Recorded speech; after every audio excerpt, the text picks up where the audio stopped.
1,5 million ekan qarzim. Endi shu pensiямdan 100 ming qilib to'layman-da. Yong'og'imni endi sotsam to'layman-da. Endi avgustgacha daromadim yo'q. Leva ishlarga talaga chiqaman.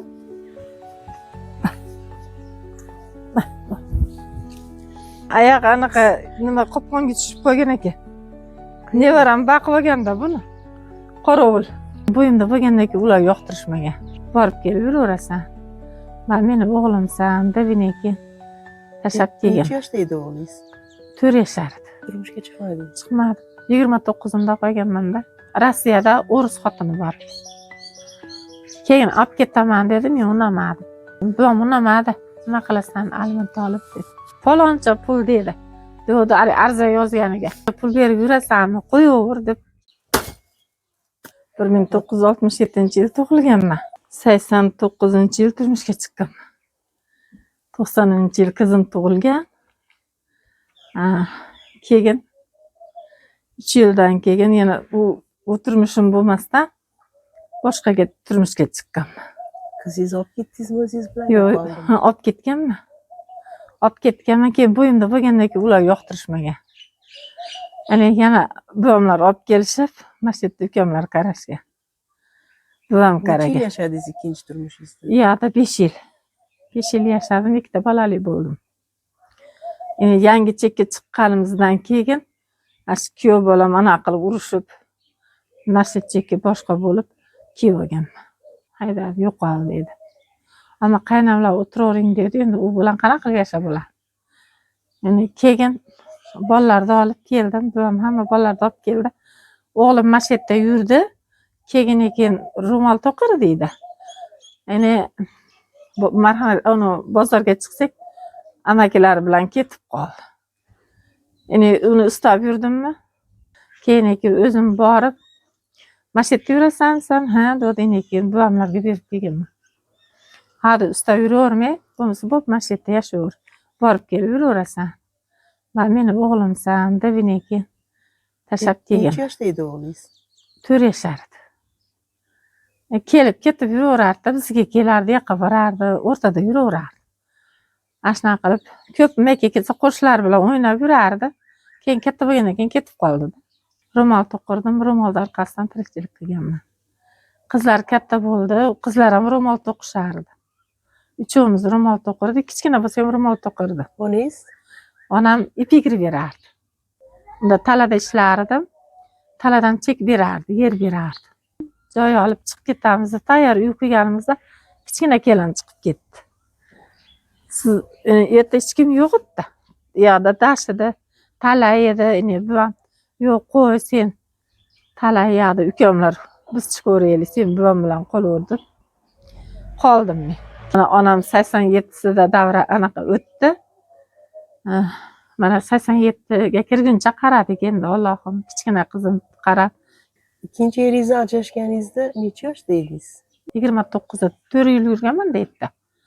4 yil yurganman, 1 yil borib kelib yurganman. Keyin turmushga chiqmadingiz? Chiqmadim. 29imda qo'yganman-da. O'yladingizmi boshqa turmushga chiqishni? Yo'q, o'ylamadim. Nimaga? Bolalar katta qilaman dedim. Yordam berdimi o'sha ikkita birinchi eringiz? Yo'q, birinchi erim yordam bergan. Birinchi erim dollar jo'natardi. Qizimga ustuvor qilardi, kichkina qizimga ham ustuvor qilardi. O'g'limga ham qilardi, u mard edi. Birinchi xo'jayinim. Qaynam isirg'a qilmadi deb haydagan. Rahmatli, o'zi ham yaxshi edi-yu, isirg'a olib kelmadi, otangning yo'qlandi-da deb tashlangan. Xo'jayinim hamma yo'qni qildi. Qizimni chiqarganimda ham qildi, keyin ham qildi, buvam o'tganda ham qildi marosimlarini, dadam o'tganda ham marosimlarini qildi. Hammasini qildi. Uylanganmi?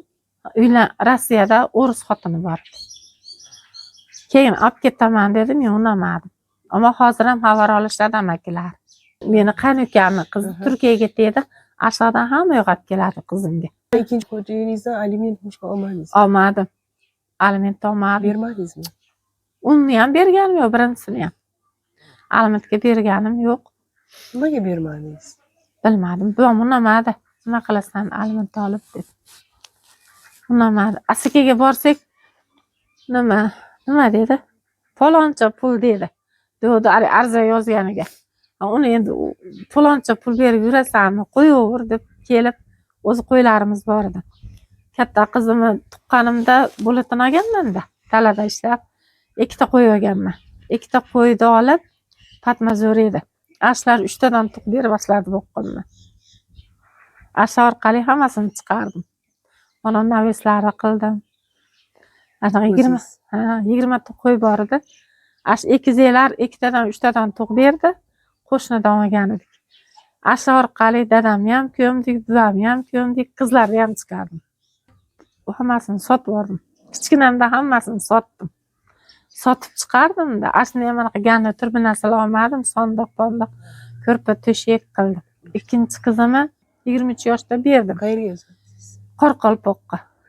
Qanday tanishdinglar o'zlari? Marhamatda bitta xotin bor ekan, ashu 3 ta qizini bergan ekan, ashu orqali qaynukasiga topib, opamlarning qo'shnisi edi. Ashu orqali ular kelishdi, bular ko'rdi, yoqtirib, endi keyin tegdi. Keyin ular aroq ichar ekan, 3 oy turmush qurdi. Keyin bola bo'lmadi. Men bordim. 3 millionni sarflab borsam men bilan kelib oldi. Keyin yana yarashayman dedi, yashamayman dedi. Keyin yo'lma tolga berdim. Yo'lma tolga o'zi bilan tenga berdim. Qaynasi o'tkazmadi. U bola menga kelib ham yashadi 6 oy. Bola bo'lgandan keyin xotini kelib o'tirib oldi. 2 ta o'g'li bor ekan, bizga bitta o'g'li. 2 ta o'g'li bor ekan, kelib xotini o'tirib oldi. Mahallakam tetiga tortdi. Keyin unda qo'yaver deb men anaqa qildim. 2,5 oylik bo'yidan tushib ketdi. Bo'yidan tushirib ketdi u nomarddan. Endi hozir u xotinini ham haydash uyda yo'q ekan. Mana endi hozir qizim turmushga bermoqdaman. Hozir endi mashg'ullarda hayitdan keyin Xudo xolasa hayitdan keyin to'y. Men o'zim gaplashmadim, u bolani ko'rmadim, qizim gaplashdi. Opasi bilan gaplashdim, o'zimizga mos ekan. Zaks qilsa beraman dedim. Avvalgisi zaks qilinmagan. Ikkalasida ham. Ha, qilinmagan. Qanday so'ramadinglar? Zaks qilamiz, ular zaks qilamiz, bitta biz sotib ajrashtirib, alimentini to'lab bir yo'lini keyin bitta bolasi bor deb aldagan. 2 ta bolasi bor ekan. Qoraqalpoqdagichi zaks qilganmi? U ashada qilamiz deb qilmadi, 3 oyda ajrashib ketdi-yu. Ha, ikkala safarida ham qizingiz zaksdan Zaksi yo'q. Endi monosda zaks qilamiz deb anaqa qildik, bo'pti deb hayitdan keyin endi bo'lsak, yana zaksga arza tashlashadi. Qizingiz qayerda ishlaydi hozir? Hozir Marhamatda. Nima ish qiladi? Ash obodonlashtirishda unaqa ishlaydi. Bu bir tub uzumdan ash bir qop un yana ashuncha narsa keladi-da, mana shu bir tub uzumdan. Mana qora uzum iyunda pishadi. Sotasiz uni? Sotaman. Nima olasiz? Produktda qilaman. Un olaman, yog' olaman, hamma yoqda olaman. Ikki uzumdan bemalol 1 oylik produktdan chiqadi.